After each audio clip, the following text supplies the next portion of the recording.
والعاقبة للمتقين والصلاة والسلام على أشرف الأنبياء والمرسلين أما بعد فأعوذ بالله من الشيطان الرجيم بسم الله الرحمن الرحيم اللهم صل على سيدنا ومولانا محمد النبي الأمي وعلى آله وصحبه وبارك وسلم۔ اللہ رب العالمین سورہ ال-عمران آیت نمبر 50 کے اندر ارشاد فرماتا ہے وَمُصَدِّقًا لِمَا بَيْنَ يَدَيَّ مِنَ التَّوْرَاةِ وَلِأُحِلَّ لَكُمْ بَعْدَ الَّذِي حُرِّمَ عَلَيْكُمْ وَجِئْتُكُمْ بِآيَةٍ مِّن رَّبِّكُمْ فَاتَّقُوا اللَّهَ وَأَطِيعُونِ، اور مجھ سے پہلے جو توریت کتاب ہے اس کی تصدیق کرنے والا بن کر آیا ہوں، اور اس لیے کہ تمہارے لیے کچھ وہ چیزیں حلال کر دوں جو تم پر حرام کی گئی تھیں، اور میں تمہارے پاس تمہارے رب کی طرف سے نشانی لے کر آیا ہوں، تو اللہ سے ڈرو اور میری اطاعت کرو۔ وَمُصَدِّقًا، اور تصدیق کرنے والا۔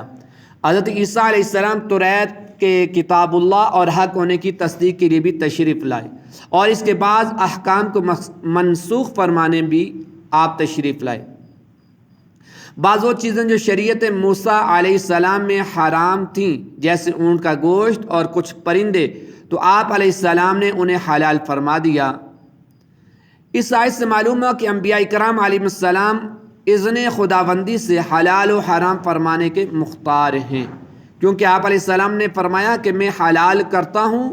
حلال و حرام کرنے کی نسبت انبیاء کرام علیہ السلام کی طرف اور بھی کئی جگہوں پر کی گئی۔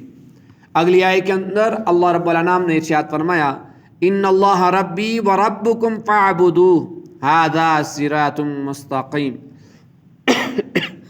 بے شک اللہ میرا اور تمہارا سب کا رب ہے، تو اسی کی عبادت کرو، یہی سیدھا راستہ ہے۔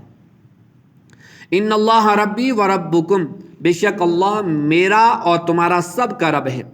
حضرت عیسیٰ علیہ السلام کا یہ فرمانا اپنی عبدیت یعنی بندہ ہونے کا اقرار اور اپنی ربوبیت یعنی رب ہونے کا انکار ہے۔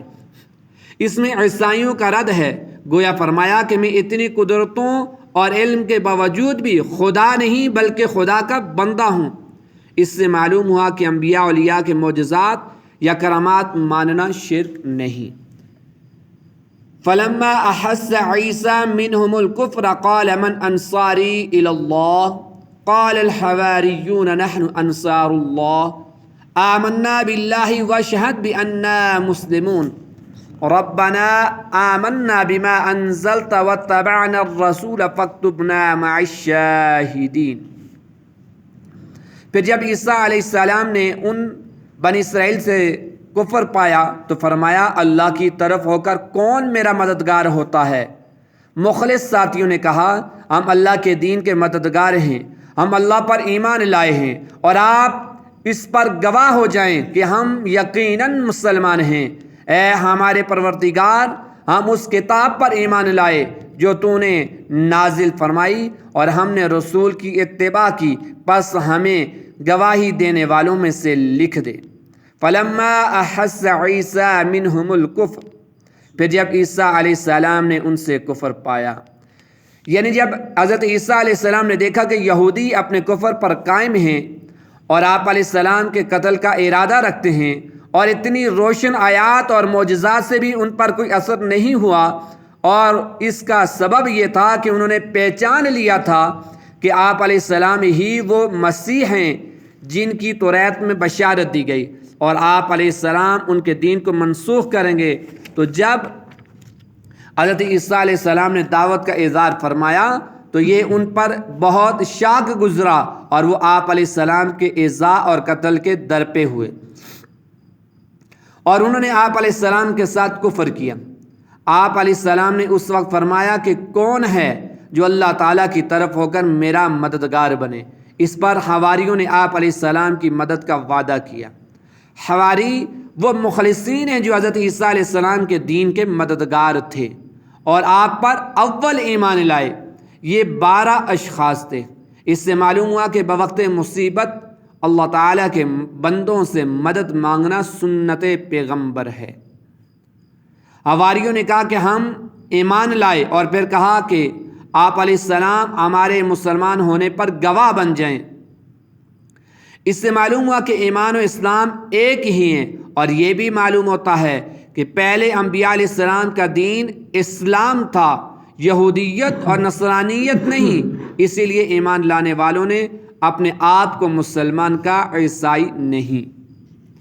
وَمَكَرُوا وَمَكَرَ اللَّهُ وَاللَّهُ خَيْرُ الْمَاكِرِينَ، اور کافروں نے خفیہ منصوبہ بنایا اور اللہ نے خفیہ تدبیر فرمائی، اور اللہ سب سے بہتر خفیہ تدبیر فرمانے والا ہے۔ وَمَكَرُوا، اور انہوں نے خفیہ منصوبہ بنایا، یعنی بنی اسرائیل کے یہودیوں نے حضرت عیسیٰ علیہ السلام کے ساتھ مل کر ساتھ مکر کیا کہ دھوکے کے ساتھ آپ علیہ السلام کے قتل کا انتظام کیا، اور اپنے ایک شخص کو اس کام پر مقرر کر دیا۔ اللہ تعالیٰ نے ان کے مکر کا یہ بدلہ دیا کہ حضرت عیسیٰ علیہ السلام کو زندہ آسمان پر اٹھا لیا، اور حضرت عیسیٰ علیہ السلام کی شباہت اس شکل پر ڈال دی جو ان کے قتل کے لیے آمادہ ہوا تھا۔